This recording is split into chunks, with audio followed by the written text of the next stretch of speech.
Fabulous. Okay, thrilled to have Diane Pruitt this evening. Yes, Did I Pruitt. pronounce Yep. Pruitt? Pruitt. Thank you so Yep. much, Diane. Yep.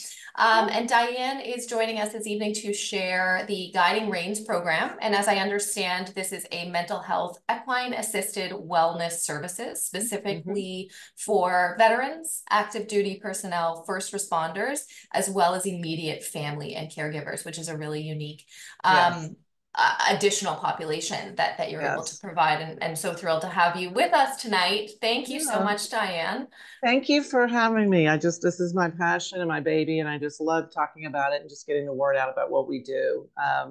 What I like to do is tell people my why as to why did I go into nonprofit work. It is the hardest work you'll ever do, but the most rewarding. I am not a veteran, not a first responder. I have a cousin that was a Marine, but I was bitten by the equestrian bug when I was 7, and never got over it. So was on the University of South Carolina equestrian team and was ready to go. I'm going to be on the Olympic team, and my parents said, "How are you going to pay for that?" So then I had to go get a job, as a paralegal. But horses have always been in my life, and my husband and I have a 40-acre farm up here in the Campobello Landrum, South Carolina area. And there's a wonderful program here called Trot, which is therapeutic riding of Tryon. And I was a volunteer there for 12 years. And of course, just saw the amazing, it was an equine assisted therapeutic riding program of, serving people from ages 6 to 86, from autism to spinal cord injuries to Parkinson's to nonverbal. And just it's these horses, I don't like the word magical. Somebody said maybe you should call them godly. I don't know. It's just what they can do and how they can help people heal and work through their process. So I went to the board at Trot and said, gosh, I see these populations of veterans, first responders that we're not serving. It could be so much more. And they said, great, you do it. So I said, okay. So tried it with Trot and for a couple of years, and they would have like Veteran Family Fun Day twice a year. And I wanted to see something more consistent throughout the year, week after week. So I came home in 2018 and looked at my husband and said, I'm going to do this. And he said, wait, what? Like this stuff doesn't grow in trees. We need more horses. We need a bigger barn. Um, and I said, we're here in horse country. So I actually had a thought, and everybody says that I should write a book on my business model to raise money to fund our nonprofit, and then we'll be done. But I started knocking on doors at a lot of the lesson barns here in our area. I didn't go to the $1 million dressage barns, but we have a lot of lesson barns, and knowing that those lesson barns have solid citizens, and I got a lot of no's, and then I had somebody said, "Wait a minute, you're going to pay me rent." We're self-sufficient. We have our own insurance, our own equipment, our own facilitators, mental health therapists that we work with, physical therapists. I need to rent your arena and 4 horses. And so she said, okay, I'll give you 4 hours, 2 horses on a Tuesday morning. And that's how we started. And so what's unique about our program is we are serving throughout the state of South Carolina and Western North Carolina. We have 4 host farms right now.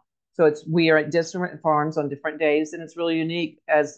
We've spread who we serve, that they're in Clemson.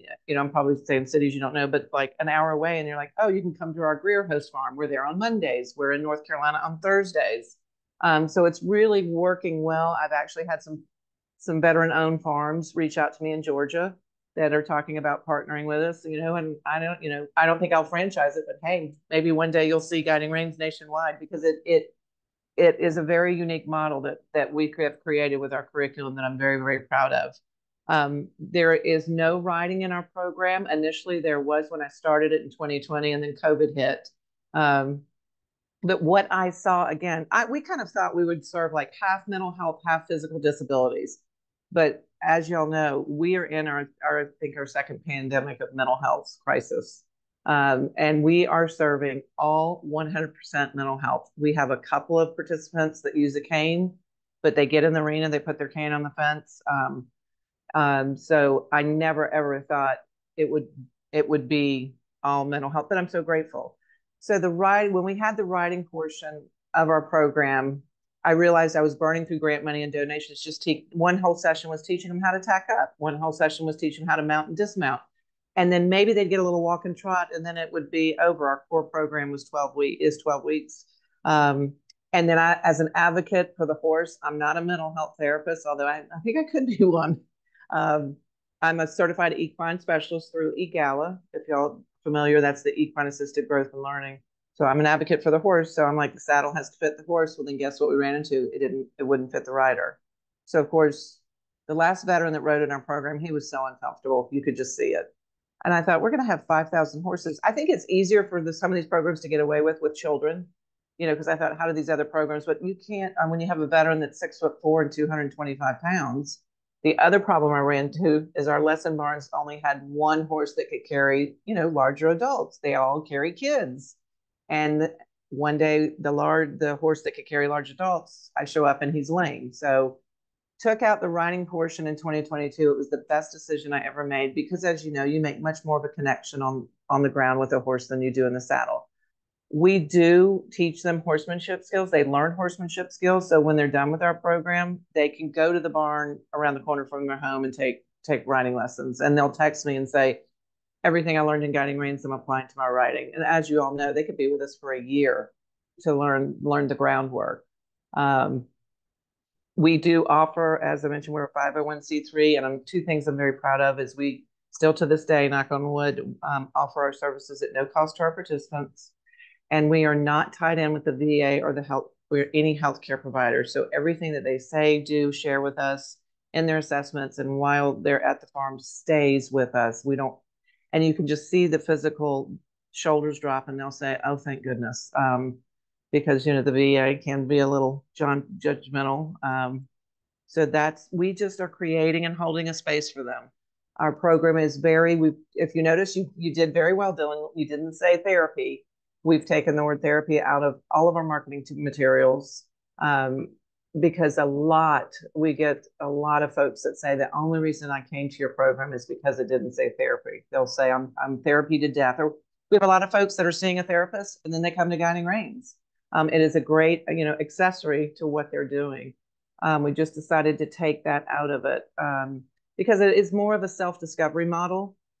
Through the EGALA model, we're very vague. We don't, we're not like, here's how you halter a horse. Here's how you disengage hindquarters. Here's how you lunge. We basically, the curriculum is set up where we don't address the client as the problem. We address the problem, not like, this is what you need to do to fix this. And this is what you need to do for your anxiety and your depression and, you trouble at work. Instead, it's a self-discovery mode where we will just, we usually have horses loose in the arena and we will just say, okay, the activity today is go get an equine because we do have donkeys too in some of our farms. And they just look at us and, it's like, figure it out. And so usually our model is either an equine specialist and a mental health therapist or an equine specialist and an equine manager. The manager's job is they watch the horses the whole time so that they have the knowledge. They have to have experience to say, Fluffy's ears are peeled and she's swishing her tail. Okay, so where's the participant? We get a lot of folks that's wrap the lead binder around their hands. So, the equine manager will just quietly walk up there and either fix it or say, hey, undo that.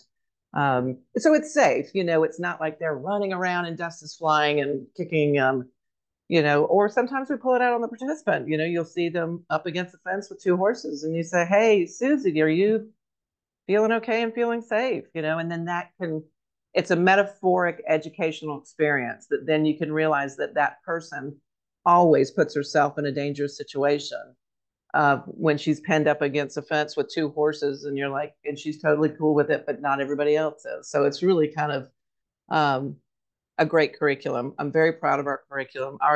As I mentioned, our core program's 12 weeks. The other thing that we do is we work in small groups. We will do one-on-one sessions when we get higher, more complex diagnoses like bipolar, schizophrenia, but it's just to get them going because our goal is to get them in the group. Our groups are generally 4 to 6. We don't let them get too big because by the time you get 6 participants, 6 horses and 2 facilitators, that's a lot of being in there. We've done all combat veterans, all female veterans from military sexual trauma. We've done all first responders. We've done all mixed, but I tell you that they're all wonderful. But the most um, empathetic group that ended up helping each other was when I had all populations that we served. I had veterans, first responders, and family members. I did not sleep the night before. I thought, how is this going to go? It took them a little while, but I'm telling you, they are still like this. They still get together for lunch. We have a volunteer ambassador program that once folks go through the program, they can come to the host farm and volunteer. And I just saw two veterans yesterday that were in the program together and were volunteering at the farm. They were grooming horses and turning them out. So it's a win-win too with the host farms because the host farms love that we're there, and they'll call me and say, gosh, I feel so bad, they painted my fencing today. I mean, they and then the veteran on the other side is texting me going, thank you for this opportunity. So a lot of veterans actually will end up getting free riding lessons because they're volunteering at the farm that they worked at. They do have to finish the program before they can volunteer. So the other question, Diane, yes. just a quick question here. There are some comments and questions, and I Oh, guess I should have asked you in the beginning. Would you like to share and then do questions at the end, or do you prefer for them to be going throughout?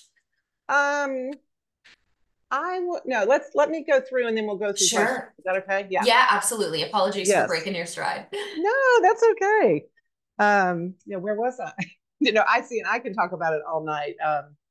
It's just my passion because to me, that getting back to my why, there's nothing better than helping people and working with horses, and the self discovery where they own it. We are now we do a lot of demo sessions for like the sheriff's department, the county sheriff's department, where the admins they come in and then they can say, hey, we've been there, you need to go. These first responders, they are tough. I mean, somebody said you picked two very hard populations to convince to come in. When the veterans come to us, they're usually fed up with everything at the VA. They're tired of taking 19 prescriptions. 19 it was the largest number we've served so far. One guy was on 19 prescription drugs a day, and he said, "I'm just done." And you're like, "You drove here?" I mean, it just they're done.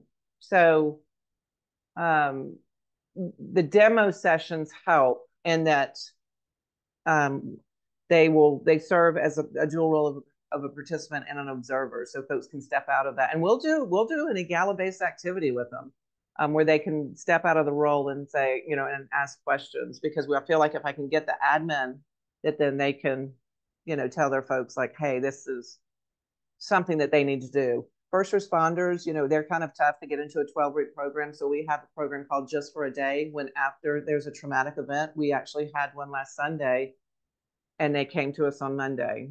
There was a shooting where four officers, shot one person, and he was young, and of course they killed him. And so if I can get them there to the farm, then they circle back around and say, I need to come do this for a couple of weeks, or we're working on an alumni program, because what's so tough is they're with us for 3 months. I mean, we get so attached. We have a group graduating Thursday, and already my heart's heavy because it is consistent. They come the same day and time every week. If it's Thursdays at 10 o'clock, it's every Thursday at 10 o'clock, because we build every week on what we do in our curriculum. We have a strong attendance policy. If they miss more than 2 sessions, they have to start over in a new group. Because what happens is they end up helping each other, and it's just amazing to stand back and watch. And like I said, we're just creating the space, keeping them safe and giving them activities to do. And we're very, very vague. We tell them we're not being rude. We do not tell them the age, sex, breed, or history of the horses or the equines, because it is proven, and I've seen it happen. You will get a preconceived notion, whether it's a male or a female. We see a lot of military sexual trauma. I'm not working with that horse because it's a guy. We don't even tell them their names. We allow them to name the horses. Because again, you will see metaphorically, some guy has named a horse trauma, or, Afghanistan. It's amazing. Sometimes the names change weekly, and sometimes they don't even ever, or they'll name it love, or, I mean, it's very reflective. And then that's what's really fun is the last session. the farm owner will come and then will tell them the history and the age and what the horses do, and it's their favorite. They just love it. So, and then they'll say, "Gosh, I would have never picked that guy if I would have known that." So it's proven. We just it's very organic. It's just a clean slate. That is so fascinating, Diane. I just have to interject really quickly. I got Sure. shivers as you were describing the naming process. Yeah. Because I can just that in and of itself is Hmm. really incredibly powerful. Wow. Yeah, I can feel them. Thank Yeah, you. it is. It's It's just and then it's so because like we started a new group yesterday, and like this one participant, she said that one doesn't like me. And I said, "How do you know he doesn't like you?" And she said, "Because he walked off from her." She said he walked away from me. And I said, can you tell me more? And she said, it's so we're in the arena and there's like a little grass around the edges. So they were all like on the edge trying to like, eat like corn cob. And so she said, he did this and just walked off from me. And I said, and it just, so this is kind of the spoke we went down is I said, isn't it interesting that we automatically assume that it's us? I said, what I observed is he just wanted to go over there to the bigger patch of grass. So and so she did, she stood there and looked at me and I said, so I didn't observe that he doesn't like you. If that horse didn't like you, we all know what that horse would have done. He casually just said, I need to go over here. And I said, so, anyway, I just said, is that something that you do in your everyday life? And then of course you see the tears coming and she's like, we all, and we all do it. We all just assume, oh, it must be me. It must be me. Especially women, we're very hard on ourselves. So it's just fascinating to sit back and watch this happen. And you're there. I want to be at every session at every farm. And I finally realized I can't be in 5 places at once.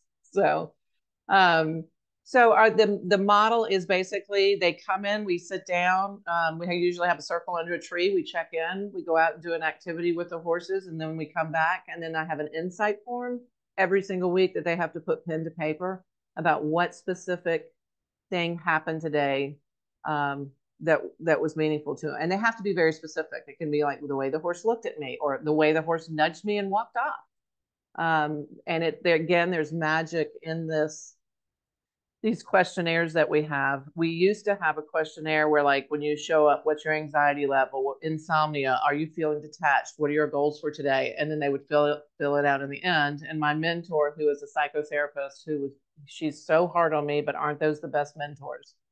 And she said, those are problematic because your 5 on an anxiety level is totally different than my 5. She's like, how do you know? I mean, your 5 could be like, you are about to explode, where I'm kind of like, it's at a 5. So, she had me recreate something different. So now I have that data that somebody said I'm sitting on a gold mine to where now you have to theme it. I'm just learning this whole new theming technique. I got a training call later this month that they're saying that I could use that once I theme it in my grant applications, because those are the 2 questions. Number 1, why horses? And number 2, how do you know it works? So we have that data. The other way we know how it works is we just launched the Guiding Reins app last December. So once they complete the program, we introduce them to the app. It's broken down by all branches of service, family members, first responders, with logs and support materials. And then every time they log on, we have a questionnaire that pops up to ask them, are you still applying what you learned in Guiding Reins in your life? If so, how, things like we're still tweaking the questionnaire, and we're going to follow them for a year. So that's the scientific. Some of these places want to see but it's evidence based. There is I can email the link in the chat. I'll do that when I'm done. There's the Man of War project. I don't know if y'all are familiar with that. It was done at Syracuse University. There was like millions of dollars thrown at it, where finally we have something where they took MRIs of 73 veterans before they did a ground session. It was path oriented, and then took MRIs after and heart rates, and it's a wonderful study. I'll put it in the chat. It's called the Man of War Project. Y'all should. It's really amazing. So finally, we have one, because there's plenty out there for autistic children, but there was not one that was specifically done for veterans. So what I'd like to do is I'll show you a video. You kind of can get a taste of what we do, but and everybody in this video is veterans and first responders. So it just gives you a little taste, and then I'll tell you more about when we're done. So do you click on the link, Dylan? Or do I need to? It's in the chat. Okay, and then I'll answer questions. Okay, yeah, I'm just gonna share my screen here. Oh, you know what? I have to share my sound. Just 1 minute. Let me try that again.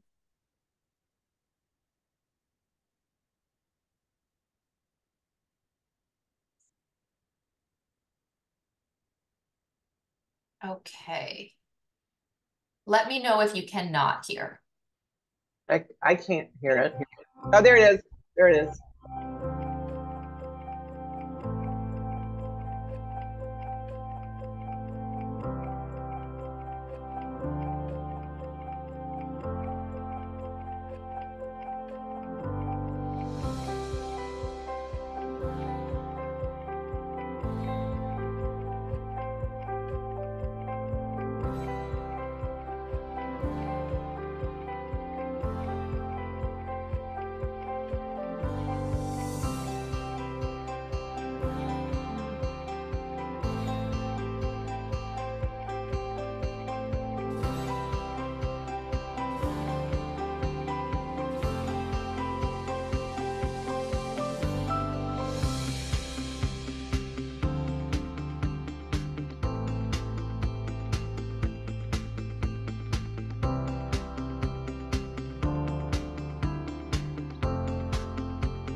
The lovely video. Thanks for You know what I sharing just that with saw? I us. pulled that off of YouTube. The one on our website we had edited because we took out mountain therapy and the writing, but I guess that just need to make myself a note. We got to change that on YouTube. So, and we took out the word therapy. So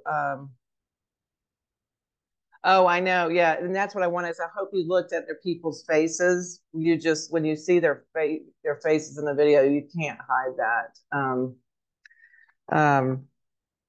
so and the only other, we have wonderful testimonies for people. There is some of that stuff on our website. There, um, where we have quotes. I mean, and on my insight forms, we have people that'll say, "Thank you for saving my life." How do you put that into context? How do you quantify that in a grant application? Okay, so we had some questions here. Oh my goodness, y'all don't have anything like this in Louisville, Kentucky? Shoot, find me a farm. We'll do it. I mean, That's I great. actually I pulled up the map. I was curious. So I went to Igala's website while you were talking and I pulled up a map. And my camera's off. It's awkward. Here's my face. Hi. Oh, yay. Hey. Hello. So I pulled up the map and there's not a single Igala certified farm in Kentucky, the whole state. I am floored. I mean, because they're like Of all states, worldwide. Kentucky, horse I country. know. Yeah. And I'm going to look into that because some people, because we were actually, there's another farm in Columbia, 2 hours from here, that wants us there. So I went to the Egal site and there's one person and she's with one barn already. All right, so I'm going to look at Kentucky and because surely, and I get on a lot of work calls, like I was on one on New Zealand, and surely there's got to be somebody there, but I'll look into that because all it takes is really an Egal equine specialist, and then we like to have a mental health therapist. But the other thing I'm proud of too, there, we do not have mental health therapists present at every session, because you know who the mental health therapist is, is the four-legged The dudes in the horse. arena. And I mean, I'm not poo-pooing them, but when I have them, they're basically just, they're very quiet, and so we're still a grassroots organization at $150 an hour. So we actually do work with peer support specialists in South Carolina. They are recognized through the Department of Health as a mental health specialist. They can bill Medicaid for their time. And I have two veterans that have gone through our program, went and got their peer support specialist, and will work with us and will charge us. And another girl, she charges us $25 an hour to basically cover gas. And I've gone to EGALA and said, will you recognize a peer support specialist certified and an equine specialist as the EGALA model? And they said, no, not at this time, but they're watching the state, and it's going to come, because you're hearing a lot about peer support specialists. The other thing that was really interesting, when I did my EGALA recertification in 2022, there were 30 in our class. 15 were equine specialists and 15 were mental health therapists that had no horse experience. They were terrified, of horses. And so I would come up to them at break, like, why are you here? And they said, we're here because we know talk therapy sometimes doesn't work, or that they need to be other modalities. We had a family member that she was in talk therapy for 6 years. She said, I knew how to go in there for an hour, talk around that therapist, and get out. She said, when you put me in a round pen with a 1,000-pound animal, she said, you couldn't talk around that. And she said she learned how to ground herself, and it was just amazing. I am floored there's nobody in Kentucky. Wait till I start.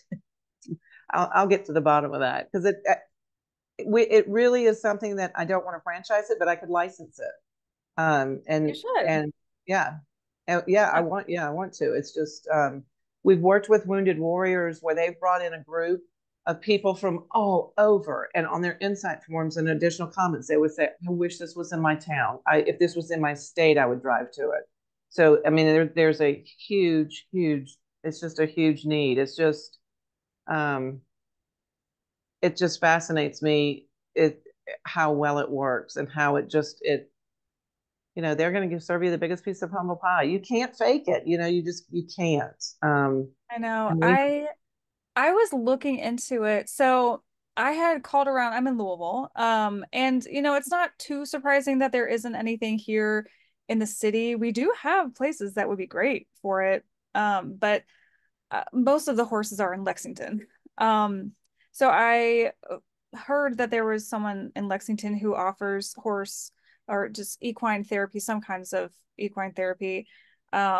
But I have yet to hear back from her, but there was just one. And so it's so sparse, which is so Just sad to me, so, because okay, I know that you said that you didn't like the word magic, but like that I mean, really is the it word that is. I use. I Like know. I can't I can't think of another word that fully encompasses the way that I think horses make me feel. Like Yeah. it's the connection it's of course beyond our language. Yeah, it's very intuitive and sensitive. Um I so just a little story. I was driving home from I was working out of town, and I was driving home, and I was driving through an area where there were horses. And I used to be able to stop at this boarding facility because I had a friend who used to work there. And so I would just stop in and see the horses, but he doesn't work there anymore. And I had to drive by this facility.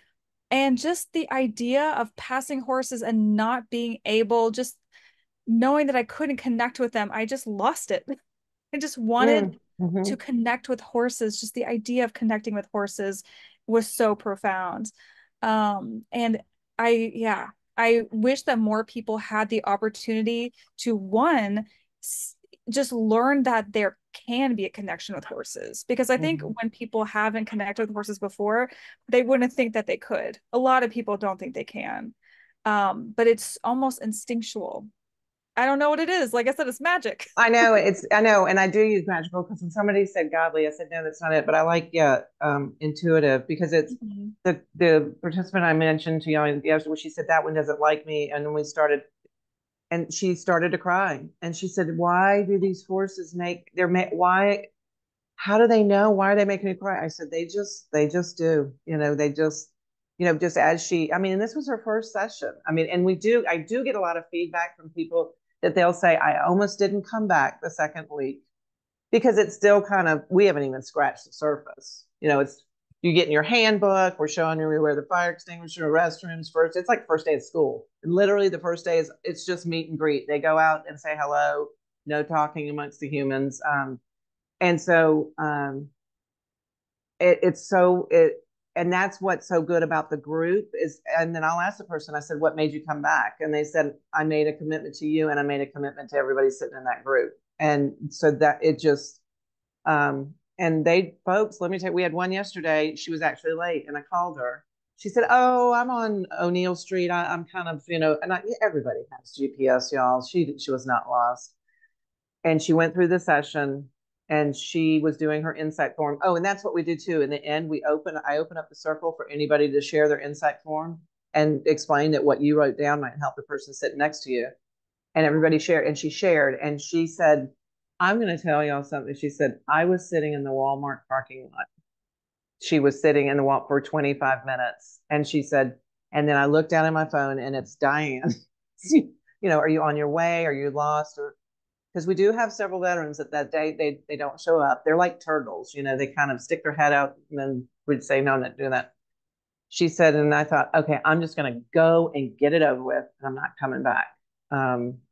And she was just like, she just mouthed the word, wow. I mean, her insight form, she was actually terrified of horses from an experience that she had in Girl Scout camp at 11 and she got stepped on in bed. And she was like, who knew? She said, I thought, and her psychologist recommended that she come to Guiding Reins because she has a lot of fear anyway with life and people and failing in front of people. And the psychologist said, well, I think you need to go to Guiding Reins, get over your fear of horses, and maybe this will help. And she's like, who knew? And then she looked at me and she said, you knew. And I said, I do. I mean, I see it. It's just, it's, yeah, we got to come up, I say it's magical. I mean, but the other grocery store, how do you know it works? And then a lot of people say, why horses? I agree. I'm a dog lover. Look, I got 2 laying here in my office. But what I explain is you can manipulate a dog. You can bribe a dog with a treat. If I say, bring me that dog across the arena, you can drag a dog from a leash across the arena. You can pick up a dog and carry it and bring it to me. You can't do that with a horse. And you can't. I mean, let go or be dragged, right? They're not gonna come. So this was something that was really interesting that I got because I have my nose to the grindstone. You're working, and this email, this I think helps explain it too a little bit of what it just came unsolicited. I was going through emails and I thought he was actually telling me he wasn't going to come to session. Thursday is their last day.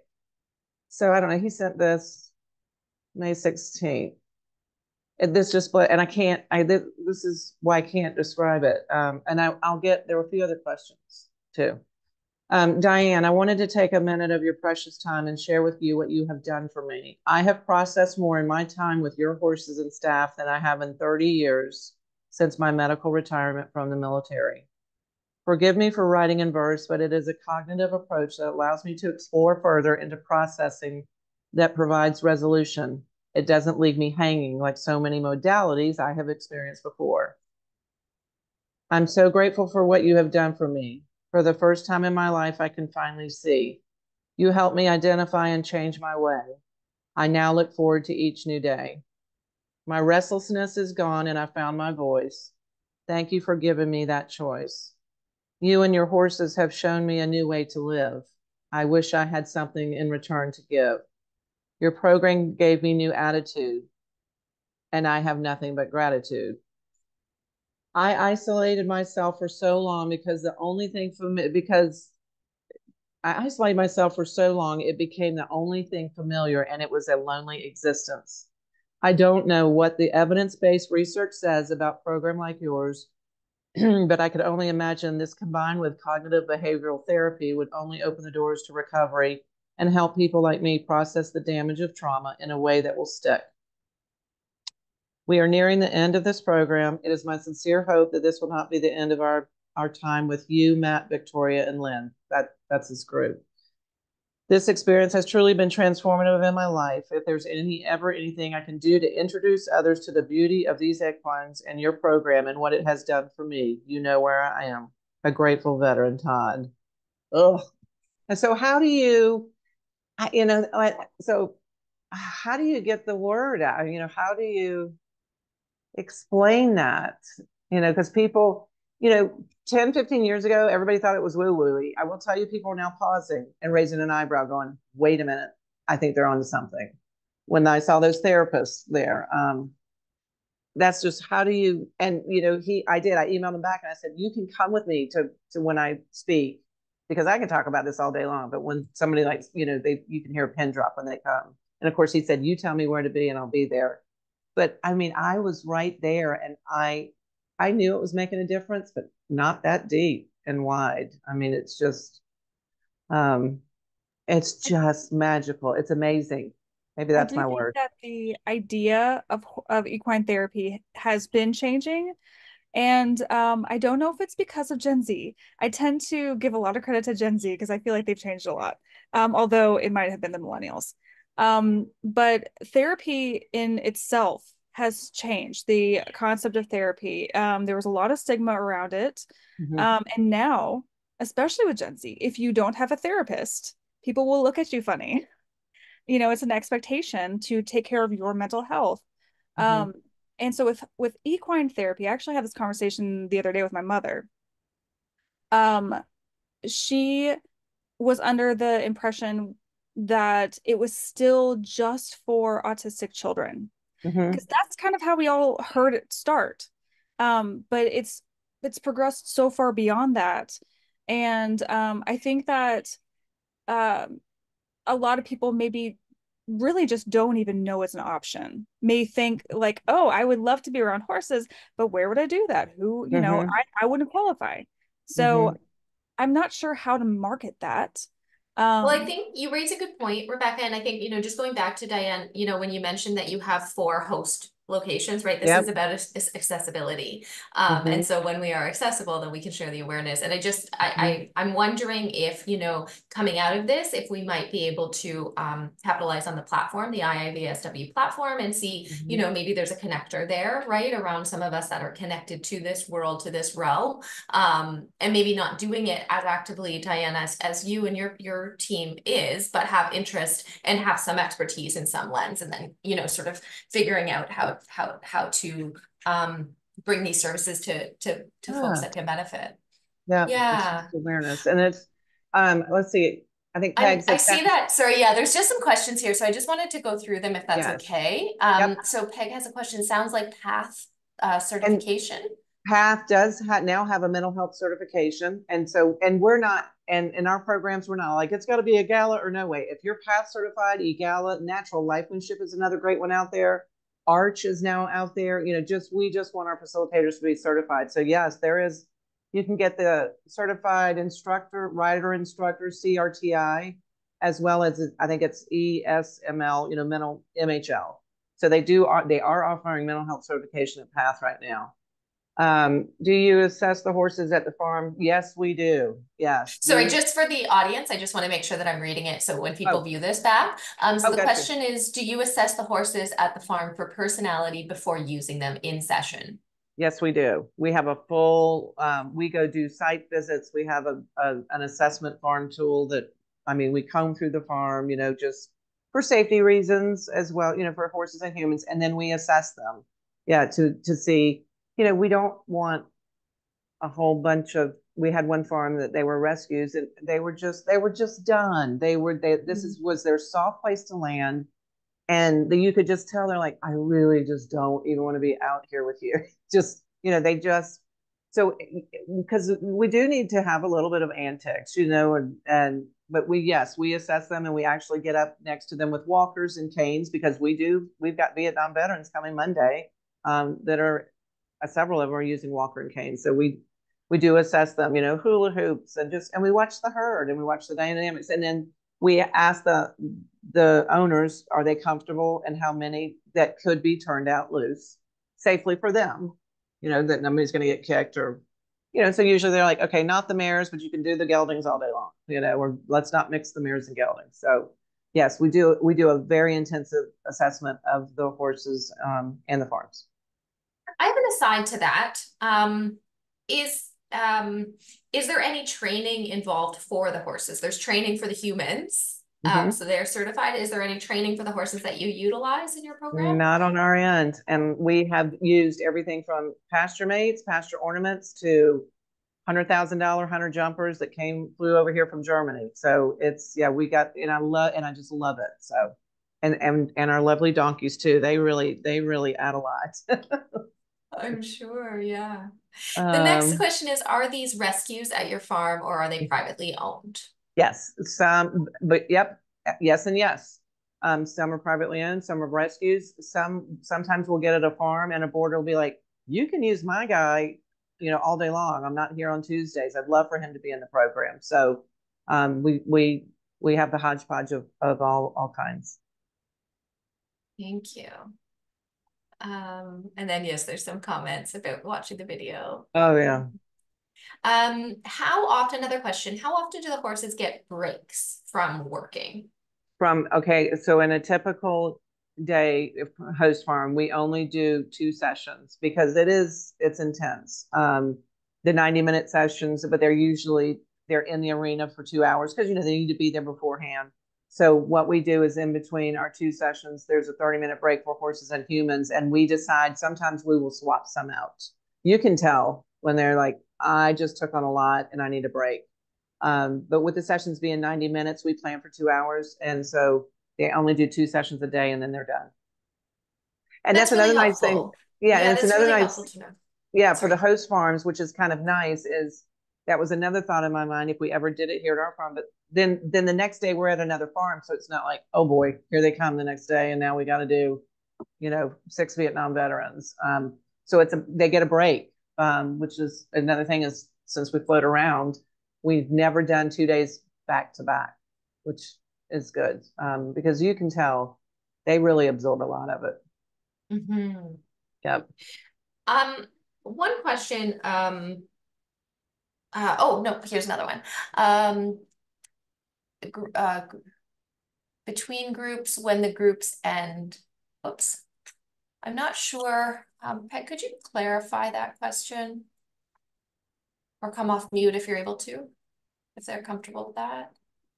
Yeah, sorry about that. My No fingers are too fat, but they're perfect. The stuff that I've worked at, or one of the farms that I had worked at, where we did the equine-assisted, they gave their horses a week break between all of the major sessions. So the horses for the groups, they would be doing the groups for that, the 4 weeks or the 6 weeks or the 8 weeks, and then they got a break for a week, like pasture, not just not doing anything. It was a little bit different with the owner owned horses. Some owners didn't make it out to be with their horses on a regular basis, so they let us use the horses. So we were that was a break for the horses to get out of their stalls. But yeah, they were given breaks to just be out on pasture and chill. Yes, and that's what's so great is like we are generally the most we're at one farm is 2 days a week, and it's like Monday and Thursday. Now they do have riding lessons in between, but what the owners have been telling me is when they have riding lessons and the teenagers take the tack off, she said the horses run. She said like they run out in the pasture like we're out of here. But she said it's so interesting. She was watching. She said, but when they're with guiding reins in your groups, she said they hang around. They stay with us. So yes, we do a very good rotation. And they actually, and some farms get a week from the time that we're only there. One farm we're only there on Tuesday, so they see us once a week. But they are also doing lessons, or sometimes they're the boarders allow us to use their horses. But we do make sure, I'm an advocate for the horse, that they get the proper care and break because they absorb a lot of it.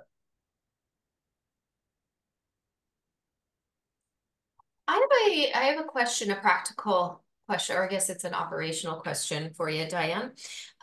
In non-traditional spaces, as a mental health practitioner, in non-traditional spaces, confidentiality is something that sometimes we have to turn our mind to. And I guess I'm just wondering, how do you manage that in your spaces when you're using something like a private barn where there's, people coming and going and owned animals and all those kinds of things? Yes. Well, of course, everybody signs a HIPAA statement. And when we're there at the host farms, we are in a totally private place because there are some heavy things that are discussed. There's some emotions. Sometimes there's language. So that's the other thing I tell the host farm. I can't have a 12-year-old coming through the barn to go, give Fluffy a bath while we're in session, and they're totally fine. So we strategically, when we do our farm assessments, we've looked, where can we be? Now, some of the farms, our one farm, we're there, she's technically closed on Sundays and Mondays, and boarders know that they can't even come on a Monday. And I said, well, somebody needs to swing by and get a girth, and it's funny. We have finished session and I've gone to my truck to get something. And a boarder's sitting in a car, kind of like, can I come out now? It's just like, oh yeah. So, and she's like, look, they can go down the street. There's another barn. Her father was a veteran and siblings, but yeah, everybody signs a HIPAA statement, and we strategically place ourselves again, so they're, feel safe that they can kind of let that guard down, and peel back the layers of the onion. Yeah, that's brilliant. That's really brilliant. Yes. So I'm just going to do a time. Oh, I'm sorry. Yes, Rebecca. She's on the website and sees a monthly roasted Reins event. Yes. She loves that participants have opportunities to connect outside a session. And that was something that I picked up on as well. Diane, as you were speaking, it really is about community building. It's community with the animals, it's community with each other, and then it's community, thereafter. And the ambassador program, having folks come back and be able to participate in that way. So yeah, if you could share a bit more about the roasted Reins, perhaps. Yeah, thank you for reminding me. I always forget about that, Rebecca. But what we actually, it goes both ways. It's a little store right here in Landrum. A veteran owns it. He actually was on our board, rolls off our board. He opens his store up twice a month, the first and third Thursday from 8 to 10. Sometimes nobody shows up. Sometimes 12 people show up. We've gotten a lot of participants that start at roasted Reins before they even enroll in the program. Because again, like I was explaining, veterans, first responders, they're like turtles. They stick their head out. They kind of, I don't know. We've had some people that have gone to roasted Reins for 6 months, and then they said, you know what, I'm ready to do this program. There's no sales pitch. There's no, we don't even talk about it. Our materials are on a table in the corner. And then I bowed out. Once I got it going, I bowed out because, there was one day I was sitting there with them, and these guys are talking about jumping out of airplanes on mountainsides of Afghanistan. I can't identify, and I thought, I need to bow out of this. Now, sometimes the owner will say, hey, I got several people that are coming by. You need to come. I had a female veteran, and actually she said, you know what, I'd like to go to Roasted Reins. And I said, if you'd like for me to meet you there, I will. And she said, yep. So that's how it starts. And it's not like a sales pitch. It's just, again, they've lost their tribe. When they come back, we see a lot of them that several of them will say either everybody in my company was killed or took their own life when they got home. And so they're just, they eat, sleep, breathe, work with each other for years, and then there's nothing. So that one thing I did not realize when I started this is the amazing friendships that have been formed. And that's just such a cool thing, is to watch them walk into their cars after their first session, and you see them exchanging phone numbers. So it's a great, maybe our goal is we get a coffee bean one day called Roasted Reins. Always thinking about that fundraising. Yeah, well, it's fair. I mean, it's a critical component, right, to making sure that the service can continue to be sustainable and available for those that need it most. So right. I don't think folks realize that a lot of these folks that are struggling, how difficult it is for them to get in the car and just show up at a place for a cup of coffee. I mean, it's huge. We really take that for granted, and just for them to get there is huge. So it's. And I think they get a feel for it too, that it's non-judgmental, like, hey, we're just here going to have a good cup of coffee. And you mentioned Community Dill, and there's a store down the street that she loves what we're doing at Roasted Reins, that she will make breakfast and bring it on the first Thursday of every month. And it's not just donuts that she picks up. She makes casserole and a fruit salad and little English muffins to go if somebody can't stay. And so yeah, the community is very behind what we're doing, which is we're in a great community. That is really beautiful. Because Yeah. I'm just sort of hearing the meaning making for everybody's role and participation, and how it's sort of, spreading out like spider webs, in terms of bringing literally your community together. Yes. Yeah. In a really beautiful way. Yeah. Rebecca says, I love that. Food is another great connective Hey, factor. yeah. Absolutely. Food and good coffee. Yeah. Yeah. I'm just going to do a time check here. We're at 8:54. Are there any last questions that we have, Rebecca or Peg, other participants, or Diane, anything else that you'd like to share with us this evening? Yeah, Rebecca, I will look into the Kentucky thing. So, you can always reach me on the website, or, I'm going to just make sure that maybe somebody hasn't listed, or because I'm really floored. But like you said, it seems like it's a little sparse. So, I do and have a quick question for you. Yes. Can Yep. you introduce us to your canine companions? Oh, yes. So, okay, hey, Boomer, come here, Bubby. You want to come up? Say hello. So I have the Australian cattle dog blue heelers. This is Boomer, and then this is River. Oh, your little gimpy. Come here, River. River's our senior citizen. He's 12. I gotta get going. Come here, River. So yep, my lovely farm dogs. They love to work. They love. Where did he go? Here you go. Yeah, River says I might be a little too old to jump up.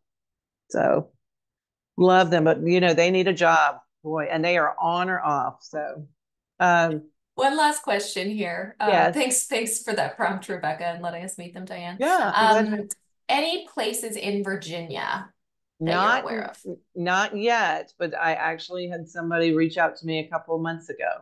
So what I suggest is like we do a monthly newsletter. We do take the month of July off. If you want to, Peg, and just sign up for our newsletter, and it comes once a month. And whenever we have a new location, we announce it. I'm trying to think where this person was in Virginia. Yeah, just stay connected with our newsletter, and you'll see it. And then because it is, I would love to see it. Oh yeah, okay. Say comment, Peg. Okay, thank you. I would love to see it. I would love to see it nationwide. I mean, it's so powerful. I know. My husband's like, Diane, we're in our 50s. We're supposed to slow down. I was like, no, this keeps us young. So that's true. Building community. Yeah, absolutely. Well, thank you, Diane, so much for your expertise, and for all of the really critical work that you're doing for your community. This is really tremendous. We really appreciate you sharing your experiences and the power of the work that you're doing. And sharing in such a gracious way, and being so mindful of our animal partners, as well as our other human partners in this world, and we're also deserving of the opportunity to mutually benefit from one another. So thank you so much for the work you're doing. Thank you for contributing to our community here tonight, and perhaps we'll see each other on the platform around. Yes, I would love to come back and say, hey, look, we're in Kentucky and Virginia. Yay. That would be great. Diane, are you open if members are interested in reaching out to you? Yeah. Absolutely. Okay. Email, phone numbers on the website. Brilliant. Beautiful.